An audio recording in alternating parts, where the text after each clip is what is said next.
নমস্কার বন্ধুরা, আমি সুমনা চলে এসেছি পি সুমনা ক্রিয়েশনের আর একটা নতুন ব্লগ নিয়ে আপনাদের কাছে। গতকালের ব্লগে আপনাদেরকে দেখিয়েছিলাম যে আমরা নুব্রা ভ্যালির হোটেল ছেড়ে প্যাংগংয়ের উদ্দেশ্যে রওনা দিয়েছিলাম। তো মাঝ রাস্তাতেই গতকালের ব্লগটা আমাকে শেষ করতে হয়েছিল, তাই জন্য আজকে ঠিক সেখান থেকেই আবার রাস্তা থেকেই আবার ব্লগটা শুরু করলাম। গতকালের ভিডিওয়ে আপনাদেরকে দেখিয়েছিলাম যে প্যাংগং যাওয়ার রাস্তাটা কতটা খারাপ, কিন্তু এখন থেকে আমরা তুলনামূলক একটু ভালো রাস্তা পেয়েছি। পাবলিক ডিমান্ড বলা দা সবার নামটা বল বলতি বল হাই গাইস ওই গানটা কোন দেখেছি প্রথমবার বলছি এখন আপনার খুশি কেন রেখে যাচ্ছি। নুব্রা থেকে প্যাংগং যাওয়ার পথে যেখানে গাড়ির মধ্যে কন্টিনিউয়াসলি নাগরদোল্লার মতন আমাদের অবস্থা হচ্ছে, সেখানে সবার এনার্জি দেখছেন, এনার্জির কারোর কোনো কমতি নেই, কন্টিনিউ গান চলছে আর ইয়ার কি হচ্ছে, পড়েই যাচ্ছি তো কাকা বলবো কি। এটাই লেটেস্ট হ্যাঁ আন্তাকচারি হয়ে যাক আন্তাকচারি একটা ইন্ডিকেটিভ ঠিক আছে। আর এদিকে তো আমাদের গাড়িতে হাসি ঠাট্টা গল্প ইয়ার্কি প্রথম থেকেই চলছিল। তারপরে সব শেষে শুরু হলো এবার গানের লড়াই, এদিকের একটা টিম আর এদিকের একটা টিম। তো ভালোই লাগছিল গানের লড়াই খেলতে। আর দেখুন আমাদের গাড়িতে একদম লাস্ট সিটের মিডিলে যিনি বসে আছেন ব্লু কালারের জামা পরে, উনি হলেন বাপ্পাদা। এই পুরো ট্রিপটা অর্গানাইজ উনি করেছেন, মানে পুরো ট্রিপটাই ওনার। আর পুরো ট্রিপ জুড়ে উনি এত সুন্দরভাবে সব কিছু মেনটেন করেছেন, আমাদের এতটুকুনির জন্য কোনো কিছুর কোনো অসুবিধা হয়নি। হোটেলের রুম থেকে খাওয়া দাওয়া সমস্ত কিছুটাই উনি একা হাতে সামলে গেছেন। আপনাদেরকে তো শ্রীনগর থেকেই আমি দেখিয়েছিলাম যে আমরা কোন কোন হোটেলে ছিলাম আর হোটেলের কোয়ালিটি কত ভালো এবং রুমগুলোও কত সুন্দর। আর খাওয়া দাওয়ার খুব বিশেষ একটা ভিডিও করতে না পারলেও আপনাদেরকে এখন ছোট করে বলে দিই, খাওয়া দাওয়ারও প্রচুর পরিমাণে আইটেম উনি রেখেছিলেন এবং তার কোয়ালিটিও যথেষ্ট পরিমাণে ভালো ছিল, যেহেতু আমাদের নিজস্ব কিচেন টিম গেছিলো ওখানে, মানে বাপ্পাদার কিচেন টিম গেছিলো। ব্রেকফাস্টে তো আমাদের প্রতিদিনই ছিল ছাতুর কচুরি অথবা আলুর পরোটা অথবা লুচি, তার সঙ্গে ছোলার ডাল বা তরকারি। আর যারা এগুলো খেতে চাইবে না তাদের জন্য ছিল আলাদা করে দুধ কর্নফ্লেক্স। আর লাঞ্চে আমাদের থাকতো ভাত ডাল, বিভিন্ন রকমের ভাজাভুজি, আলু পোস্ত, চিকেন অথবা মাটন। আর ডিনারেও আমাদের থাকতো ফ্রায়েড রাইস অথবা ভাত অথবা রুটি, যে যেটা খাবে। তার সঙ্গে থাকতো চিকেন অথবা মাটন, মাছও বেশ কয়েকদিন আমরা খেয়েছি। আর তার সঙ্গে থাকতো সবার শেষে চাটনি আর পাঁপড় ভাজা। বাঙালিরা যেখানেই যাক সেখানে গিয়েই একটু কবজি ডুবিয়ে ভালো মন্দ খাওয়া দাওয়াটা বরাবরই পছন্দ করে, এটা তো মানতেই হবে। আর সেটার কথা মাথায় রেখেই বাপ্পাদা যথেষ্ট পরিমাণে তার সাধ্যমতো সমস্ত কিছু আয়োজন করেছিল। তো যাই হোক, দেখুন কথা বলতে বলতে আমরা পাহাড়ের আরও অনেকটা কাছে চলে এসেছি। এখানের পাহাড়গুলো প্রায় ওপরের দিকটা বরফে ঢাকা আর ঠান্ডাটাও এবার আস্তে আস্তে বাড়ছে। আমরা অনেকটা প্যাংগংয়ের কাছাকাছি চলেও আসছি আর এবার কিন্তু রাস্তাগুলোও যথেষ্ট ভালো হতে শুরু করেছে। লাঞ্চ করবার জন্য আমাদের জাস্ট আধ ঘন্টার জন্য গাড়িটা দাঁড় করানো হয়েছে।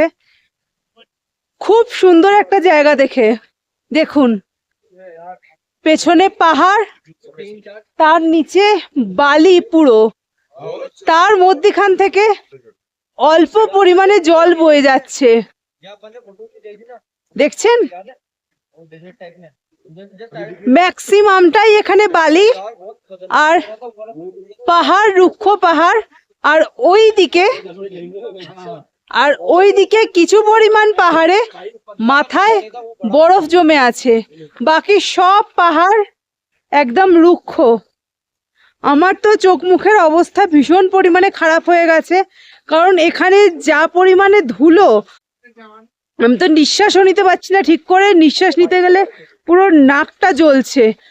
আর নুব্রা থেকে প্যাংগংয়ের ডিস্টেন্স অনেকটা, রাস্তা ভীষণ ভীষণ ভীষণ বাজে। পরিষ্কার রাস্তা বলে কিছু নেই এখানে, সমস্তটাই মানে পাথুরে রাস্তা এবং গাড়ির চাকার যে দাগ, সেই দাগ দেখে দেখে যাওয়া। খুব কম রাস্তা আছে যেখানে পিচ দিয়ে ঢালাই করা, আর ম্যাক্সিমাম রাস্তাটাই পাথুরে রাস্তা। আর এখানে হাওয়া প্রচুর পরিমাণে হাওয়া দিচ্ছে। আর হাঁটা চলাতেও এখানে এখনো পর্যন্ত একই কষ্ট আছে। যতক্ষণ না আমরা মানালিতে নামবো ততক্ষণ পর্যন্ত ওই একই কষ্ট। নুব্রায় আমরা ছিলাম মোটামুটি 10,000 ফিট উঁচুতে, এখন আমরা যাচ্ছি প্যাংগংয়ে, ওটা মোটামুটি 14,000 ফিট। আমরা আবার উঁচুতে উঠছি। তো চলুন, ওখানে খাওয়ার জন্য ডাকছে, আগে লাঞ্চটা করে নিই। লাঞ্চটা করে আবার খুব তাড়াতাড়ি আমাদের গাড়ি ছাড়তে হবে, নাহলে আমাদের প্যাংগং পৌঁছতে পৌঁছতে অনেকটা রাত হয়ে যাবে। হয়েছে অনেক সাবধানে, কিন্তু পাথরগুলো কিন্তু ভারী ভারী আছে, এগুলো ছোট পাথর নয়।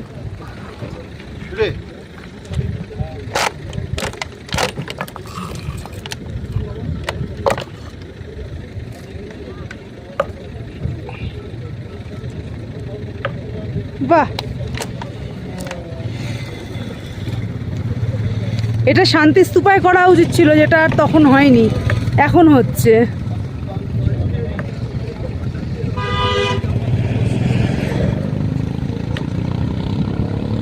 বাহ বাহ বাহ, ওই নিচে ছোট্ট আছে দেখো, আর একটা বসাতে পারবে, অনেক ছোট ছোট আছে, একটা পুঁচকে হলেও পারবে বসাতে। খুব সাবধানে, হ্যাঁ।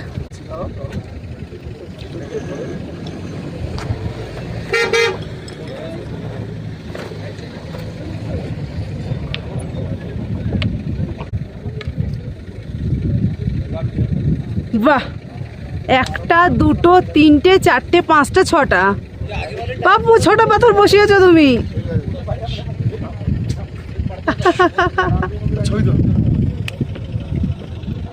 আর পাহাড়ের মাথায় দেখতে পাচ্ছেন, এগুলো সমস্ত মেঘ।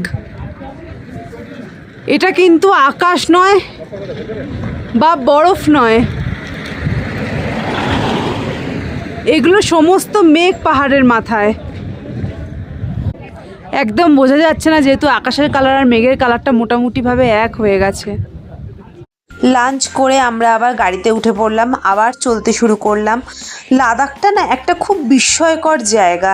এখানের পাহাড়গুলো এক এক জায়গায় এক এক রকম, মানে পাহাড়ের টেক্সচারগুলোই এক এক জায়গায় এক এক রকম। কোথাও আবার পাহাড়ের সঙ্গে মাইলকে মাইল শুধু বালি আর বালি, আবার কোথাও শুধুই পাহাড়, আবার কোথাও কোথাও পাহাড়ের কোল দিয়ে বয়ে চলেছে পাহাড়ি ঝর্ণা, আবার কোথাও কোথাও বয়ে চলেছে পাহাড়ি নদী। দেখুন, কথা বলতে বলতেই আমরা এখানে আবার একটা নদীর দেখা পেয়ে গেলাম। অনেকক্ষণ বাদে আমরা আবার কিছুটা পরিষ্কার জল দেখতে পেয়েছি।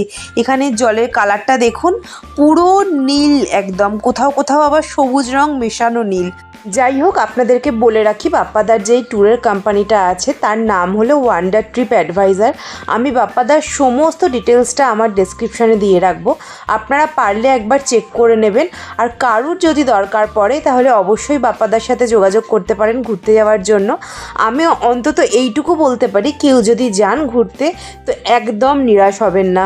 আমরা পরপর 2টো ট্রিপ, প্রথমটা কাশ্মীর আর দ্বিতীয়টা লাদাখ, এই দাদার সঙ্গেই করলাম, এবং এর পরেও যদি কোথাও ঘুরতে যাই অবশ্যই এই দাদার সঙ্গেই যাব। এখন আমরা প্যাংগং লেকের খুব কাছে চলে এসেছি, আর যত কাছে যাচ্ছি তত আকাশের মুখ ভার হয়ে যাচ্ছে।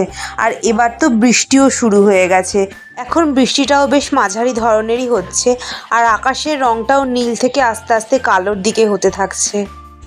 আর তার সঙ্গে পাল্লা দিয়ে আমাদেরও মন খারাপ হতে থাকছে। শুধু আমাদের নয়, আমাদের টিমের যারা ছিলেন প্রত্যেকেই হাসি ঠাট্টা গল্প ইয়ার্কি সমস্ত কিছু ভুলে গিয়ে এখন মুখ চুন করে বসে আছে। একদমই আমরা প্যাংগংয়ের পুরো কাছে চলে এসেছি। এবার ফাইনালি স্টার্ট হয়ে গেল প্যাংগং লেক। এটা হচ্ছে প্যাংগং লেকের ফার্স্ট লুক। এটা দেখে তো আমরা সবাই প্রচণ্ড প্রচণ্ড প্রচণ্ড পরিমাণে এক্সাইটেড। এটাই সেই লেক যেটা দেখবার জন্য মানুষ দূর দূরান্ত থেকে ছুটে আসেন। আমরাও থ্রু আউট লাদাখ ট্রিপ অপেক্ষা করেছিলাম যে কখন এই লেকটাকে সামনে দেখতে পাবো। অবশেষে চলে এলাম সেই লেকের সামনে, কিন্তু এখন আকাশের মুখ সত্যিই খুব ভারী। আমরা জাস্ট এসে পৌঁছলাম আমাদের আলটিমেট ডেস্টিনেশন লাদাখের, সেটা হচ্ছে প্যাংগং লেকে। কিন্তু এই মুহূর্তে লেকের বিশেষ কিছু বোঝা যাচ্ছে না, তার কারণ এখন মোটামুটিভাবে বৃষ্টি পড়ছে, বেশ অনেকক্ষণ ধরে বৃষ্টি স্টার্ট হয়ে গেছে। যাই হোক, লেকটা আপনাদেরকে পরে ঘুরে দেখাবো, আপাতত দেখাই আমরা এখন এই হোটেলটাতে আছি, মিস্টিক মাউন্টেন কটেজে আছি।